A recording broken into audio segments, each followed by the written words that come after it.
Hello बच्चों, let's read the following question. Binding energy of a nucleus is, एक nucleus का binding energy क्या होता है? A, energy given to its nucleus during its formation, इस nucleus को हम जो एनर्जी देते हैं उसकी फॉर्मेशन के during.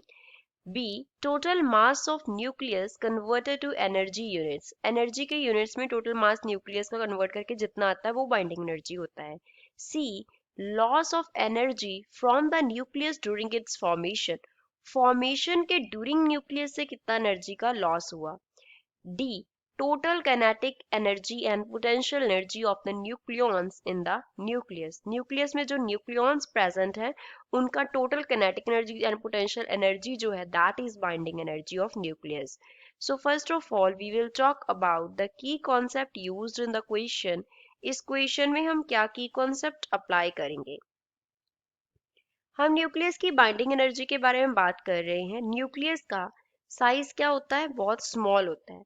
Size is very small size होता है न्यूक्लियस का। इसमें क्या प्रेजेंट होते हैं? न्यूक्लियॉन्स प्रेजेंट होते हैं।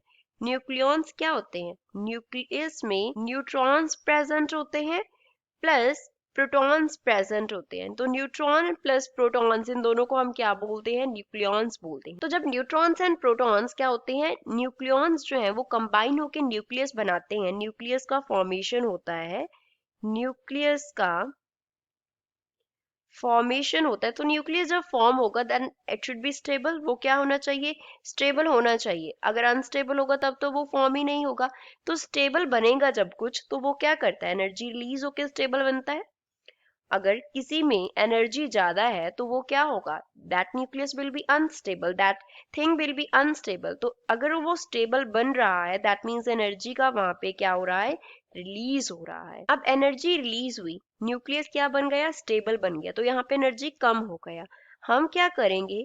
न्यूक्लियस को अब एनर्जी प्रोवाइड कर देते हैं। न्यूक्लियस को क्या प्रोवाइड कर देते हैं? एनर्जी प्रोवाइड कर देते हैं। अगर हम न्यूक्लियस को जितना एनर्जी लॉस हुआ उतनी एनर्जी प्रोवाइड कर दें तो न्यूक्लियस क्या हो जाएगा? उस एनर्जी को गेन करके फिर से अनस्टेबल हो जाएगा। मींस न्यूक्लियस का हम क्या कर रहे हैं? उसे तोड़ रहे हैं।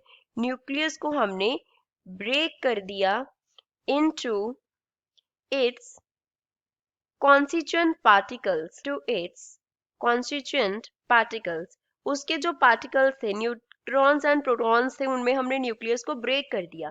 तो उसको ब्रेक करने के लिए हमने एनर्जी प्रोवाइड किया। तो जितना एनर्जी प्रोवाइड किया उसको ब्रेक करने के लिए, that energy is known as binding energy. उस एनर्जी को हम बोलते हैं बाइंडिंग एनर्जी।